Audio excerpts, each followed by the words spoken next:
girl Michelle with Girls Talk Real Talk, because when girls talk, just about anything can happen.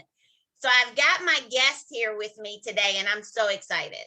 So this all came about, strangely enough, because of a Facebook post. So I've got another guest that'll be coming on as well. So the women that you will be seeing me conversate with today are the women who participated in my very first Girls Talk Real Talk ever podcast. When I first went on the radio with the show, they were my first guest, and I was so excited. And I honestly did not even realize that I had been on doing this for 3 years until that post popped up. And you know, Facebook doesn't always give you the same post on the anniversaries. It'll give you different stuff. So when this one popped up, I was like, okay, I have to get with the ladies to see if they would be available to come on the show. So I have with me Thresette Briggs and Lexi Johnson, and Simone Manson will be coming on in a little bit. So why don't we start with you, Thresette? Why don't you introduce yourself to our audience? Well, absolutely. And first of all, I want to say congratulations, Michelle, on 3 years of this very exciting show. It's an absolute honor to be involved from the beginning and now to have this reunion show. And happy Double Nickels birthday. I know you're celebrating all month, but just want to say that definitely celebrating with you. So again, my name is Thresette Briggs. My company is Performance 3. And the reason we exist is because we believe every leader can be a high performer with the right opportunity and the right culture. So to that end, we provide keynotes, training, facilitation, and coaching and consulting services and products for learning series, leadership meetings, retreats, workshops, and strategic planning. And we get to work with global diverse companies, small business owners as well, but global diverse companies that have up to 10,000 employees and over 10 billion or 20 billion, in revenue. So get to work with a lot of great companies, love what we actually do. We have some core topics. And as you can imagine, one of those core topics being diversity, equity, inclusion, and belonging. We've been doing a lot of work this year. And I've been certified in that area since '94, and I'm glad to see some of the things that are going on now. So looking forward to this conversation. And again, thanks for having me, Michelle. I'm so glad you're able to join us, Thresette. Lexi, why don't you introduce yourself to our audience? Yes, good evening, everyone. I echo what Thresette said. Congratulations, Michelle. 3 years, man, the time really flew by. I remember us being in the studio like it was yesterday, and I was very excited for then, and even more excited for you now, seeing that you've been very consistent with this and got other great things going on. And happy birthday to you as well. I am Lexi Johnson. I'm an international speaker. I'm a licensed financial coach and advisor, also the co-founder of Lexi TV. My company is Money Mastery for Her Enterprises, and we are here to help women of color think differently, master their money. We're on a mission to change the face of wealth, and I'm just really, really passionate and excited about helping women to become financially free. We do that a bunch of different ways, but at the core, it's educating women about finances, not only educating them, but then giving them the tools that they need to implement, to execute, make sure they have a solid game plan so that they can become financially free, because it's absolutely possible for any and everyone to become financially free. I'm happy to be here and happy to be reunited with the rest of the ladies here as well. Mm-hmm. So thanks, Lexi, for being here. And Simone, why don't you introduce yourself to our audience? Hello, my name is Simone Manson. Simone. I'm an activist. I do different things within the community and with my church to help lift and help others where I can. And then I help with our food pantry and different things like that. But I mean, yeah, that's about it. Thank you. So I'm really excited that you ladies are here. And when I was thinking about doing the show to memorialize the very first day, and so one of the things that I thought that to kind of kick this off was to really begin to talk about the state of Black women in America.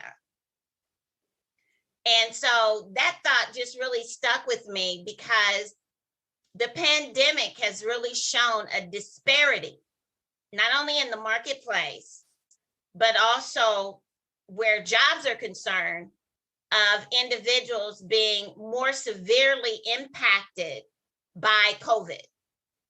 And according to the statistics, African-American females are on the highest end of individuals that were negatively impacted by the pandemic. Women in general make up the majority of those that have been negatively impacted. And so I wanted to begin this conversation because normally the woman is the glue that holds the family together. You have her where she is maybe a single mom that is raising her children, or you have her as the wife in the home that is holding everything together and making sure the kids are taken care of, making sure the husband is taken care of while she's out doing the things that she's doing. So understanding the concept of COVID and everything that COVID has done and all of the uncovering that has happened, how do you see African-American women as it relates to all that we've been dealing with for almost the last 2 years? So who would you like to start? Whoever wants to jump in there, have at it. Well, I think that obviously we know that just about anything that happens, we see that certain communities are more disproportionately impacted. And certainly in this case, to your points, Michelle, the African-American or Black women have definitely been impacted the most. And that's on a larger scale, of course, African-Americans in general have, and then the larger BIPOC community, you know, Black, Indigenous, and people of color. So it just kind of goes that way. You know, it's African-American women, then the Black community, and then the BIPOC community. So definitely the pandemic and everything else that happened highlighted the discrepancies, the challenges that African-American women have. And there's so many things, I mean, I could talk about that we would be here all night, right? That means that we're impacted. However, what it also showed us, I think, is how creative, innovative, and resourceful that African-American women and the African-American community can be, you know, when times like this occur, and how strong that community can be if it works together with other communities, obviously, as allies, as appropriate. But I think that those two things, on the con side, it showed a lot of discrepancies, a lot of challenges. And I don't think that's anything new, however, to the African-American community, adversity and challenges. So it just made us get into a whole different crisis thinking mode where we had to be even more times nth degree resourceful, creative, and everything to survive throughout what occurred. So I think that, you know, it showed two things: the deep challenges that we still face, but also how resourceful and how well the people in the African-American community can do things when they really put their mind to it, critically think in a crisis. So Lexi, I'm gonna throw out to you because I know that you work with women, specifically on finances. During COVID and all that we're talking about, how has on your platform that you utilize in working with women, how has your business been impacted by COVID? Has it brought more women to you that are looking for more opportunities to secure their money and to build wealth? Or have you seen it be a situation to where they're moving further away from it and they're not actually taking advantage of the offerings and the benefits that are available to them as a part of the COVID relief package? That's an excellent question. And, I'm seeing a little bit of both, but actually in my experience, I've seen more of women, saying, okay, this thing has happened. Certainly I've got to do something, whether they know exactly what that something is or not. They just know, okay, no, I need to get myself together, in this area, because I can't be infected like this again, and as Thresette said, there are the COVID pandemic just really put on Front Street all of the challenges, that our community faces. One of those being that typically, women of color are in service type jobs. And so what types of jobs were infected, COVID-19? Definitely service types of jobs. We've got quite a few women who are single, what I'm saying? So when they are furloughed or, lost a job or whatever the case may be, that was a huge impact. And even for the women that may not have lost jobs per se during COVID, again, if you're single and the children had to be home, doing school at home, that was an interruption.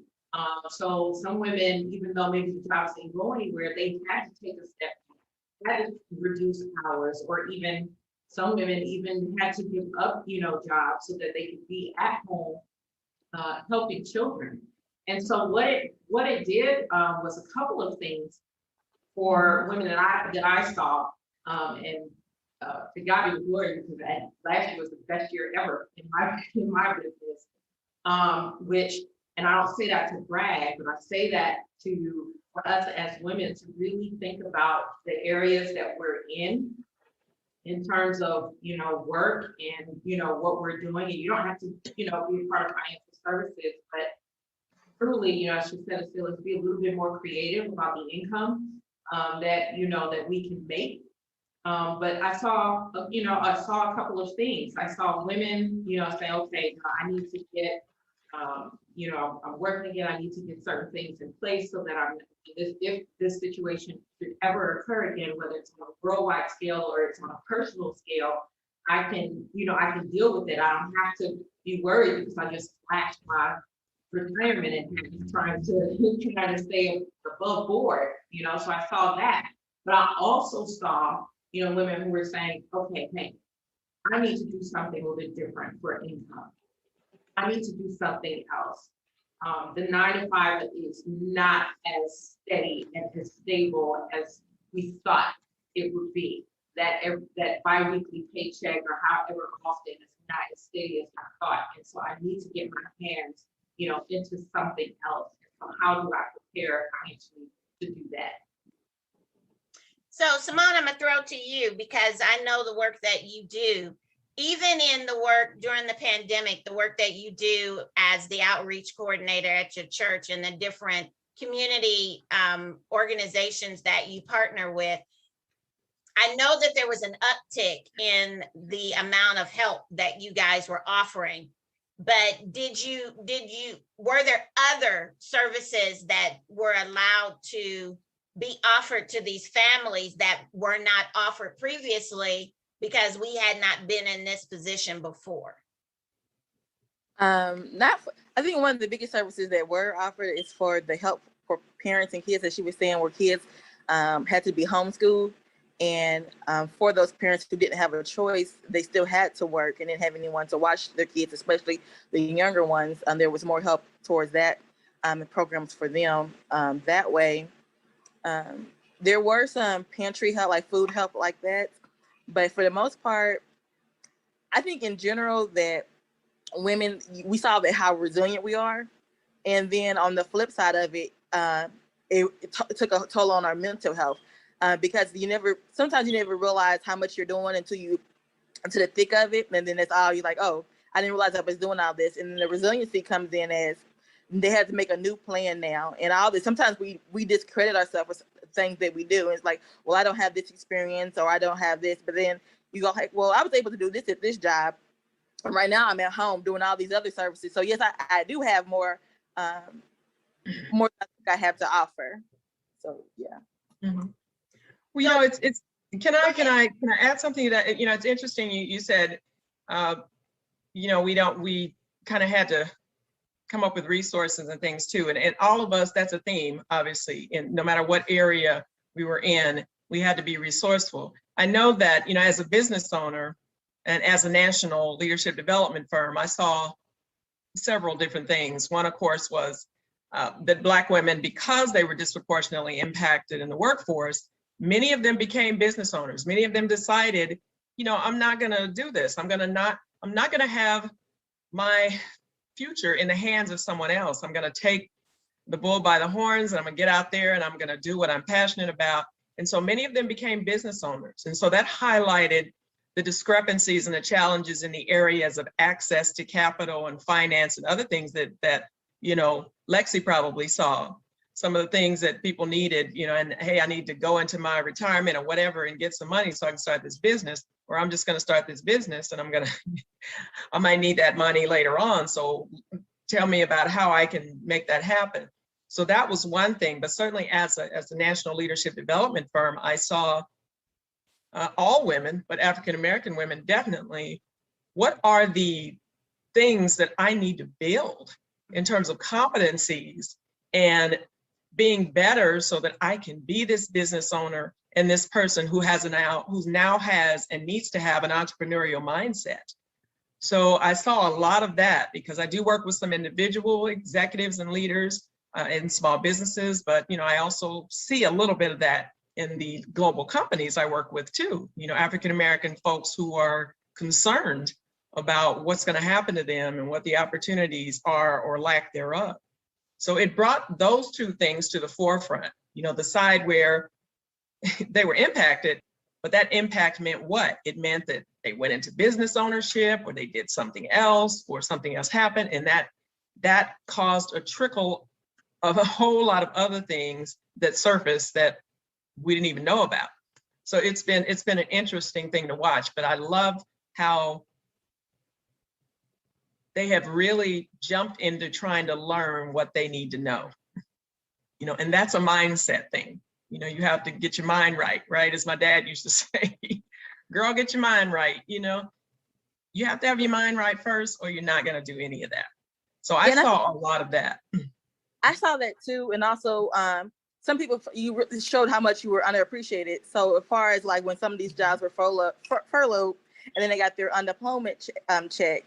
And it's like, well, okay, I'm getting this much amount of money. And you were working maybe 2 or 3 jobs because if you had a family, because the schedules of your kids or whatever your needs may be. And he's like, I don't have to feel the stress of having those jobs. And then you had your unemployment check that was doing this, and you're still able to meet your needs with it. And that was even more than what you were bringing in hourly from your jobs. And I think some people are, and the ongoing thing that, oh, people didn't want to work, don't want to come back to work is because of the unemployment checks that they're getting. Where that's really not the case, where most of them, and because like she was saying, they work in the service industry and they will have to get 2 or 3 jobs in order to even take care of their family.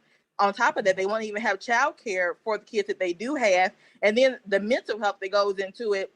So it's not like, oh, people, this check, like, no, it wasn't because of the unemployment check that these people don't want to go back to work. It's because people actually really feel like they found their worth. And it's like, oh, I can do this for myself instead of having to go out here and working for the man, quote unquote, where I can go out here and have my own business and have the stress of my own stuff. But yeah. I absolutely agree with that. You know, prior to COVID, the fastest group, you know, starting businesses, Black women, you know, and so, you know, after COVID, even more so. And it again just points to one of our strengths of being resourceful, being creative, things of that nature. And I'm just so glad to see so many more women stepping out to do those things. And as you said, Simone, you know, yeah, they're talking about people with the unemployment checks and why people are not working. Now, come on. While maybe some people are receiving a little bit more than what they got on the job, those checks are not enough to just sit at home and do nothing. No, people are finding different ways. They're starting businesses. They're discovering, their passions. They're discovering their purpose. They're discovering they really enjoy being home with family. And COVID is, in a lot of ways, really just, it helps people to reprioritize, if you will, what's important. And I think more so, and I agree with you, Simone, that's the reason why people aren't returning to the workforce. I mean, I forget the number, but there's so many people that just was like, I'm not going back. And age is all across the board. It's not just young people. There are middle-aged people, older people as well. And they're not doing just, some of them are not doing it just because they're close to retirement. No, they just discovered something else that they would, much rather be doing and making things. I think a lot of times people are missing the point of a lot of the help that was provided in the CARES Act, because I know several of my friends that were furloughed during COVID, the beginning of it especially. They ended up getting money to go to school for free. So now they've gotten certificates that will give them a better employment opportunity and allow them to bring home more money to take care of their household. So there were a lot of things that were accessible that individuals knew about. And the one thing that I appreciated social media for during this period of time is because if one person found out that this money was available, they immediately went to social media and said, y'all better check this out because this money is available. And if you know, like I know, you'll tap into it. And they didn't just say, I'm going to take care of me. I'm just going to keep this for me. But they put the information out there. And I know people that have got project management certificates. They've gotten their associate's degree. They were able to do some things that was not readily available to them prior to. And they were at home because guess what? We couldn't go nowhere. Mm-hmm. So they utilized that time in order to provide a better opportunity for them once things started opening back up. And I like that concept of the resilience that Simone was talking about. Mm-hmm. Yeah, and I think another part of it too is, especially in the service industry where they're trying to get people to come back to work at, yes, there are jobs available and stuff, but their hours aren't. And so there, you don't have a guarantee of hours. Because right now I'm not really working in different places that I'm applying for. Like, oh, yes, you can get hired there, but you have no guarantee of hours. So would I rather take this? And if I had a family, like would I take my unemployment check, where I have a steady, I know I'm able to pay this bill, that bill, or that bill, or possibly still have to try to find another 2 or 3 jobs to possibly make my bill on there. Mind you, I don't even get unemployment or anything like that, but that was just one of the concerns that was out there. Like, oh, yes, there are jobs available, but you don't have, as an adult, I have bills. So I need to guarantee a set of hours in order to make my obligations. So, yeah. And I think that that's important that we look at that because, I went out for Mother's Day. My mom came into town and my oldest nephew and my oldest son took us out to brunch. And so while we were sitting there, like families do, you enter into these conversations. And it's rather interesting to be at a Bledsoe conversation, especially when we all get really enthused about the topic.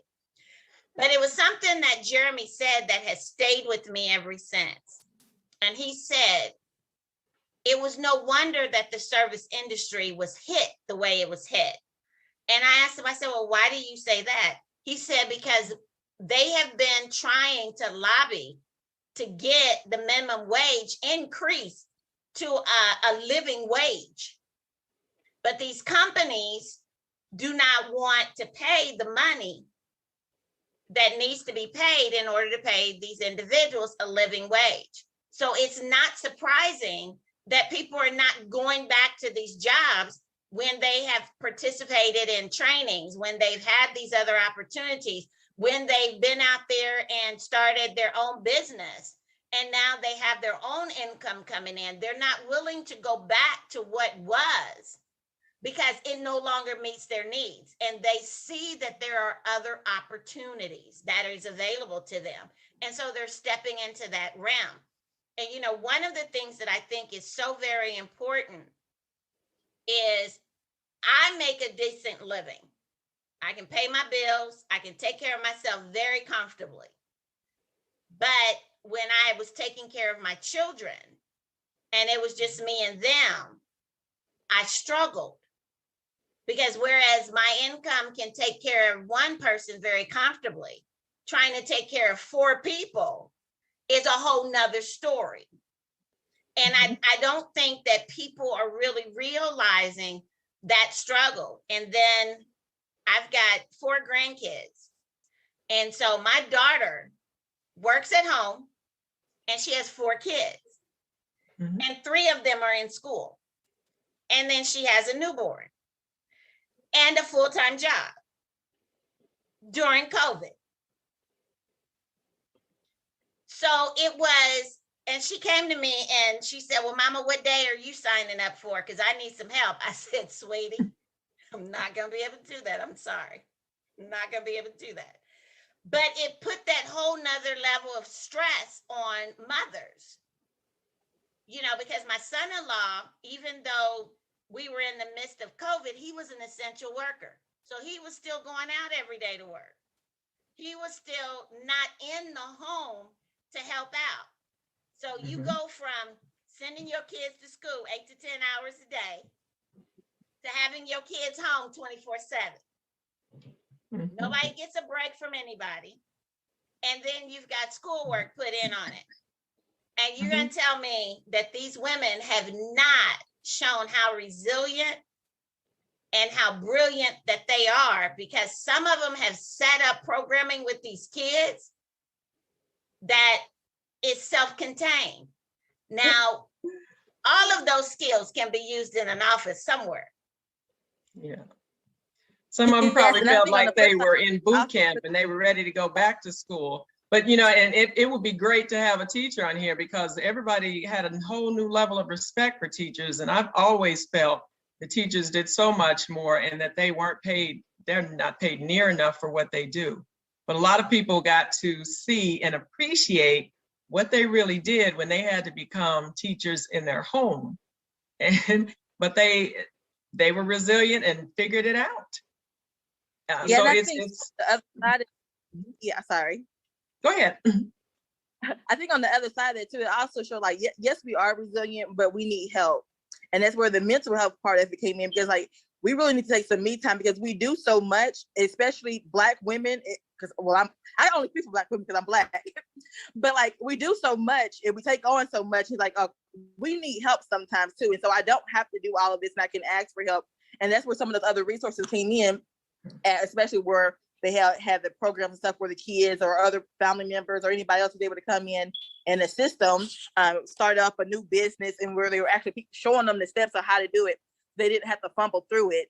There was actually people willing to help you. I think that was one of the biggest things, like she was saying, that people were willing to help and share the information that they had. I think sometimes we're a gatekeeper of what we have because we feel like we don't want anyone else to be better than us or the level that we're on. But I did like that part of the COVID, that we were willing to share our information, and then that we were speaking about our mental health. Like, you know what, I need to go speak to somebody because I got all these kids in the house. I'm dealing with such and such family issues that I need somebody to talk to. I need to be able to release. I need to be able to go somewhere and just sit in my car, because usually if those who were able to work, even they were able, their travel time, they were able to decompose before they got home. They didn't have any decomposed time. The kids didn't have any decomposed time because even get on the bus on their way home. So it was like, oh, so the kids, they weren't able to even really be kids and enjoy themselves. Because it's like, oh, well, you're at home because you're at home. Now you got to do all these extra chores. Like, Mama, I'm still in school right now. I can't be over here. Listen, go take out that trash. Mama, my teacher's right here. Can you hold on? It's like, so yeah, it was a lot for all of parents and kids. Yeah. As you touched on, the whole mental health of it.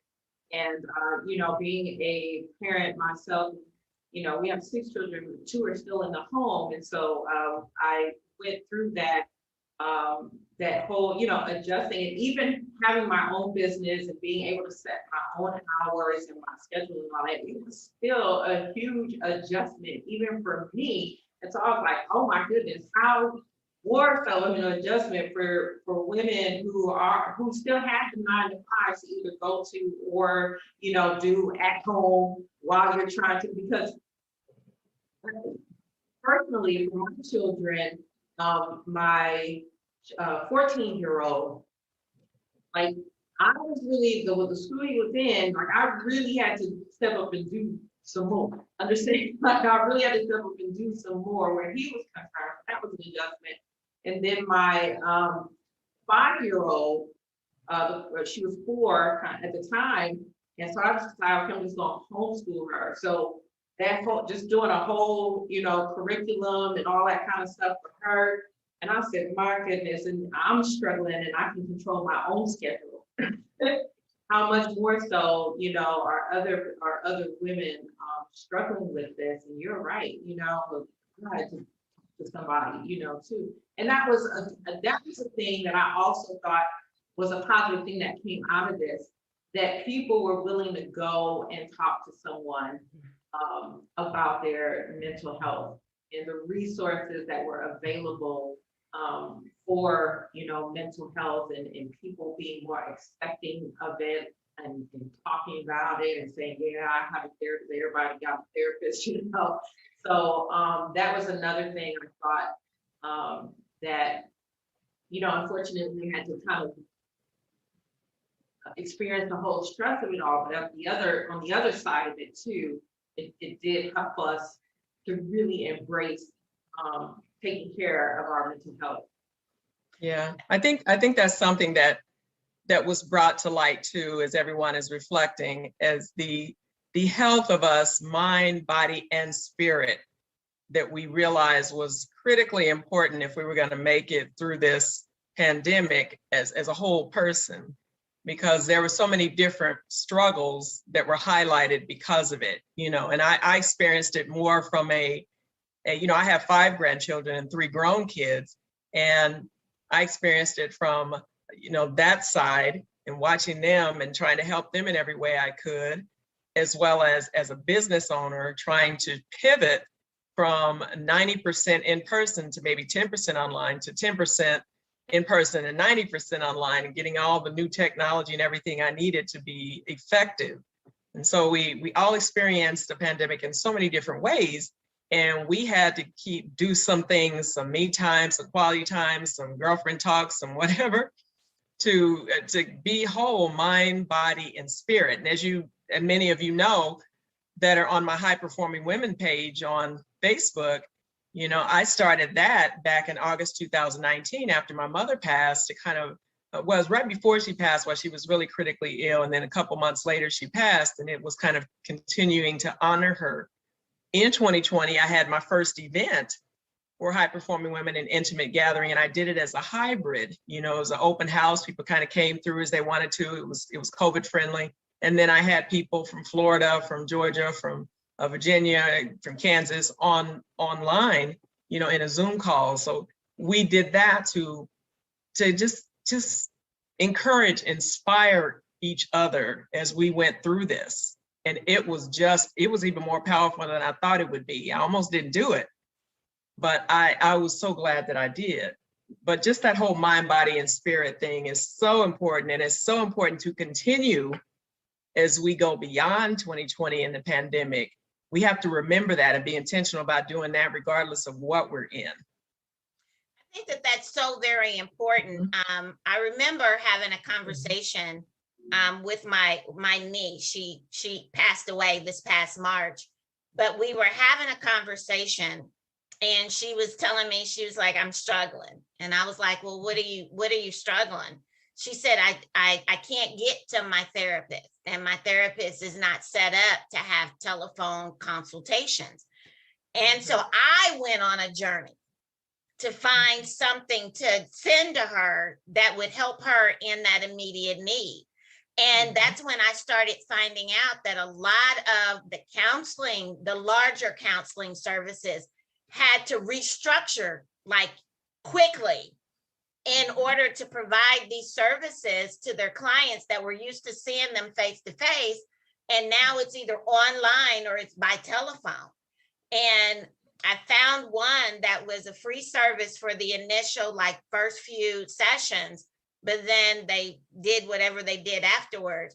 And I remember talking to her and she was saying, you don't know how much that blessed me. You don't know how much I needed that, because we don't know what people are dealing with in that moment.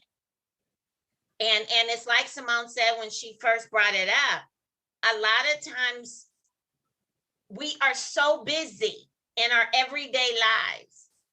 And then COVID hit and we all had to slow down. And we basically had to almost stop. And all of those issues that had been lurking in the background now came full force on you. And now you had to deal with them. And it was, I've got some friends of mine that are actually therapists, and they were like, okay, give them this information and give her that information and share this with her. Because, you know, even when I think about this, my son-in-law ended up one of the ones that were in the hospital and not expected to survive. So mind you, it was around Thanksgiving time of 2020. She has a baby that she just birthed a month earlier than that in October. She's got 3 kids at home. She's working a full-time job.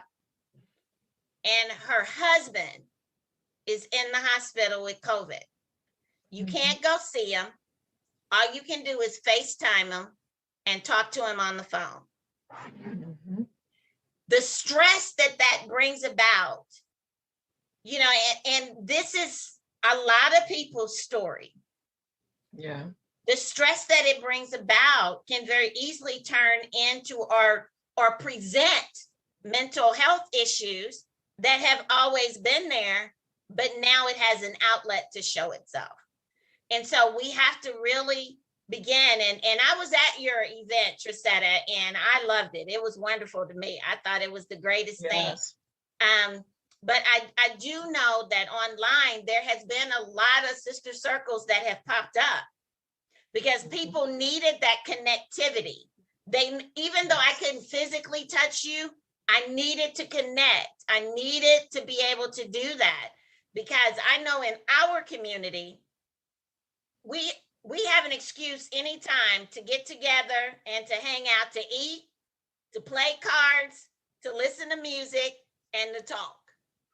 And by the way, I meant to say that you were there, and thank you so much for supporting it. It was a blessing to me for sure. You do it again, so you need to make sure you plan another one because that one was fantastic. So yeah, but think about even where we are now. We're not out of the pandemic. A lot of people think that we're out of the pandemic, and we're not out of the pandemic. There are still people dying every day from the virus. And I'll share something funny with you guys. So I was having a conversation with my 2 oldest, my daughter and my oldest son.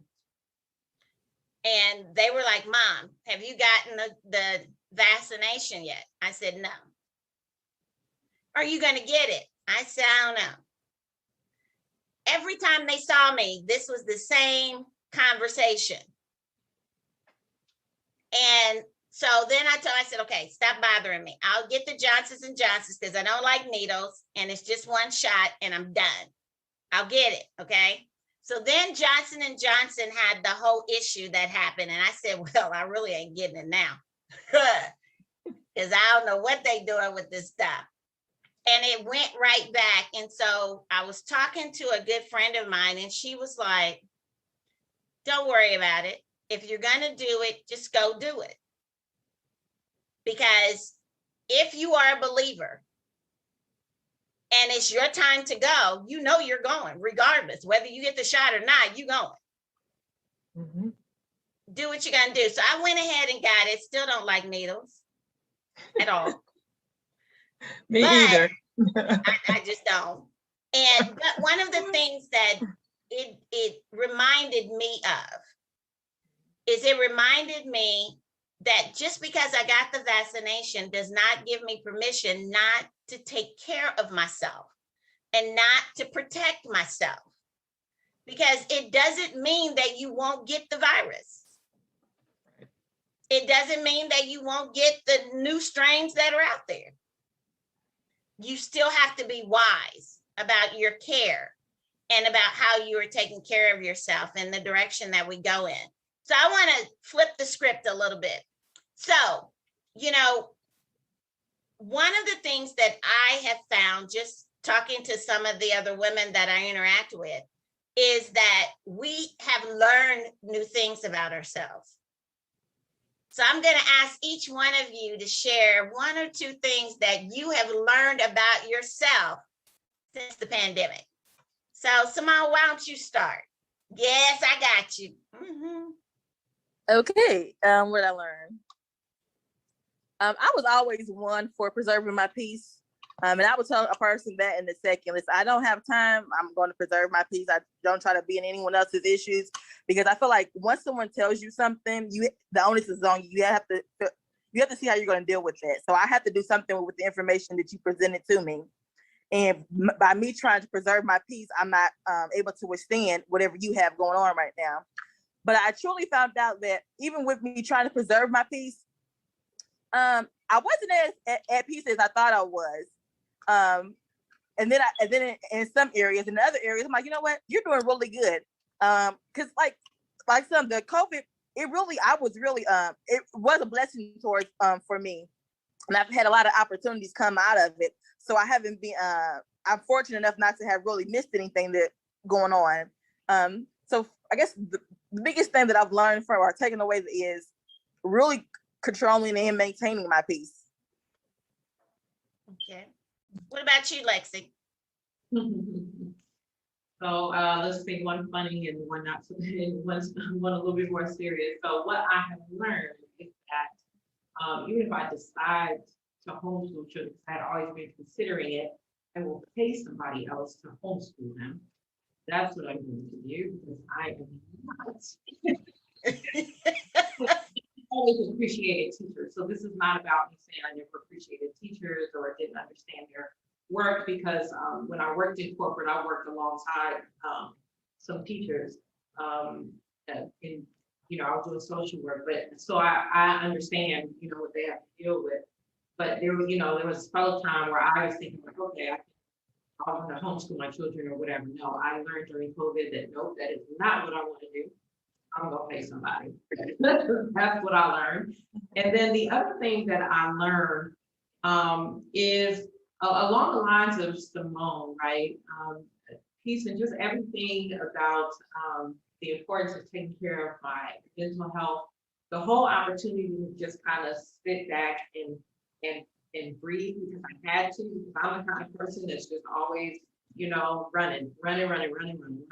I was like, when you gonna sit down? When you gonna? I'm like, well, I'm sitting down for the dead. But I really learned how to just take that time for myself, that time to breathe, and that time and respecting that time, and then just a lot of the creativity that came from that. So I'm much more protective of the time for me where I can, restore, regenerate, be rejuvenated and create and all of that. Thresette, what about you? That's a very good question. What did I learn about myself? And I think that's important for the next crisis because we know that one will come. We're either in one, we're on our way to one, and we just came out of one. It might be larger or smaller, but we're, something's going to happen. But I think what I learned most is that I'm strong, very strong and resilient, but I'm not that strong and resilient. And so because I was still grieving the loss of my mom, and then I lost 3 relatives to COVID, it was just boom, boom, boom. I realized that I needed to take steps to productively process my grief. And I did that through a program called Grief Share that is at different churches, but it's also online, just to really carve out intentional time to focus on how I was grieving and what I could do to get past that to a place of more joy and peace. And I think that it was really helpful to do that, because, still in a lot of emotional pain around that. However, I am doing productive things and I'm remembering it with so much joy, and the joy is coming. When they say joy comes in the morning, it does. And so, I'm so glad I did that to productively process my grief. The joy that I feel now, it's sad, periods of sadness, of course, but because those three relatives, my mother and those three relatives I lost, were close to me. They were first cousins who were my mother's sister's kids. And we were all like brothers and sisters. So it was very tough and still tough. However, that's what I learned. I'm strong, but I'm not that strong. And I need to make sure that I do whatever is necessary to remain stronger long-term for the people who need me, who are still, here and deserve all of the things that I can give, and to be able to do the work that God has for me and preserve my joy. And that has helped me to do that, to preserve that joy. So I'm feeling much more joy, much clearer headed, because when you're grieving, you can be in a fog and just be going through the motions. But I got much more clarity and I feel stronger and just more able to do what I need to be doing. So that's what I learned. For me, my very first thing is I learned how to breathe. When you are constantly moving through life, working a 9 to 5, having a business, doing the podcast, helping my daughter as much as I can, and all of that, sometimes you forget that you need to breathe. And so it gave me the time to just breathe, just to be in that moment and not always feel like I had to be doing something, because I'm really comfortable in my own presence. I love me some Michelle, and I'm good in my own company. And then the second thing, similar to what you said, Thresette, my brother passed away in January, and then my niece passed away unexpectedly in March. And then my son-in-law, the previous fall or winter, was in the hospital.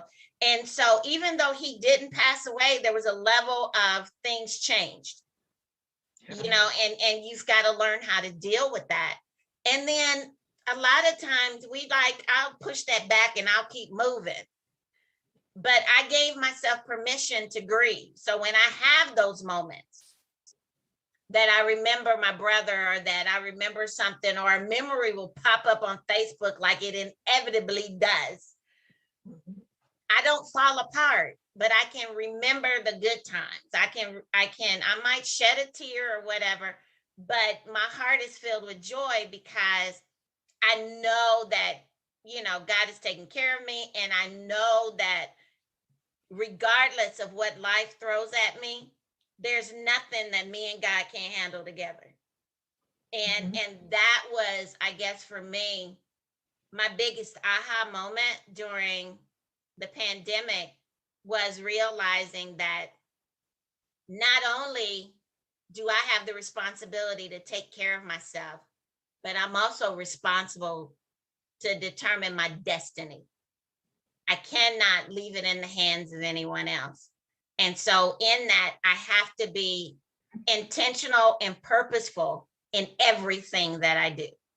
I would just say that I just got that too, that I had to be more intentional in the things that I was doing. Because like sometimes I do, for myself, I do a lot. Somebody asks me if I can do something, I'm usually a person that says yes. And then sometimes I don't have a problem doing anything, but sometimes like, Simone, I need to be more intentional with my nose. And it's not because I can't do it. I'm just choosing me at this point in time.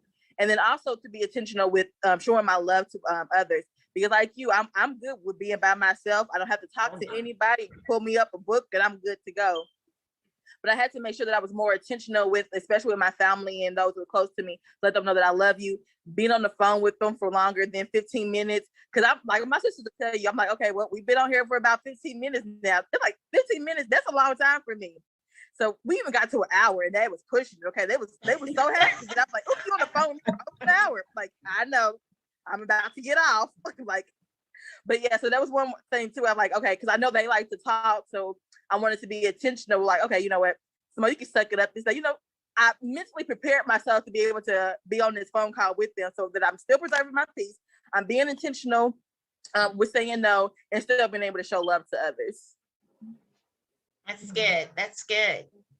So, ladies, I want to say thank you, thank you, thank you, thank you, and thank you. It all started with you guys.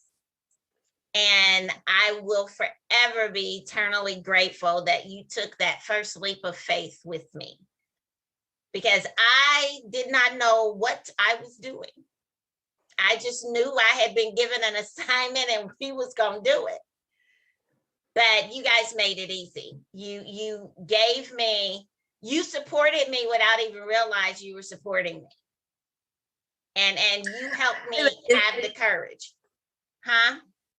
You are one of those people I can say that you really are resilient, because you've been through a lot of different things in life, but to look at you, you wouldn't know. And you are always one that you can turn something into nothing into something.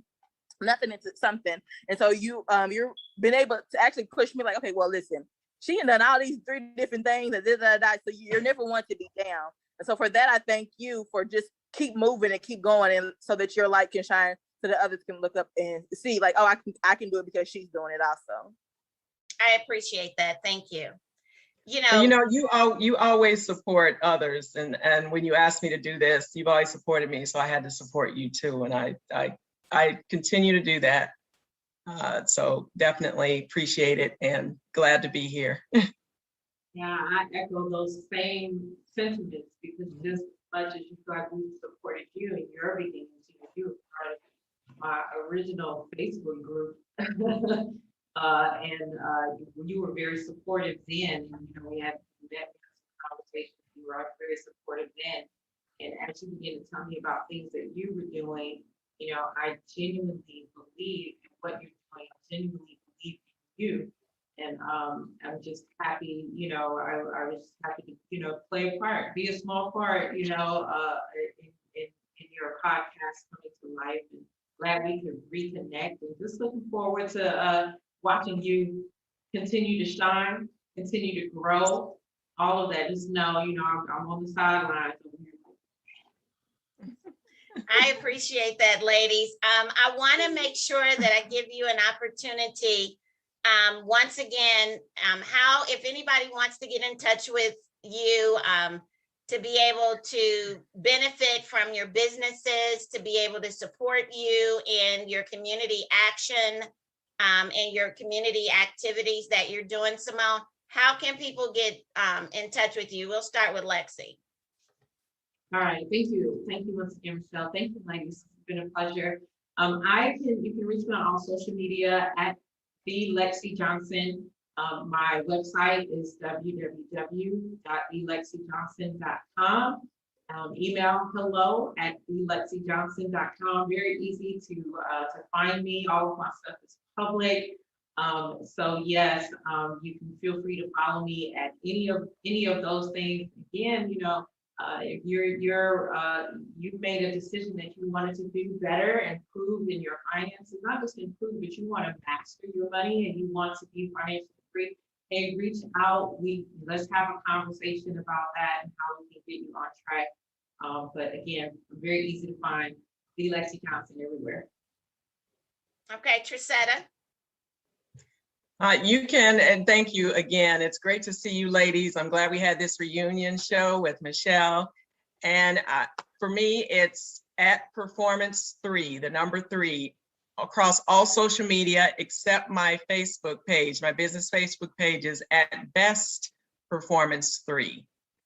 And I think that is, yes, that's through all social media except for my Facebook business page. It's at Performance3. You can also join us on the High Performing Women group on Facebook, so please send me an invite. Let me know that you have found us here, and I will allow you to join. It's a private group, so we can have the kind of conversations we need to. But I would love to connect with all of you. Of course, you won't find anybody else with my name on LinkedIn or anywhere else, in fact.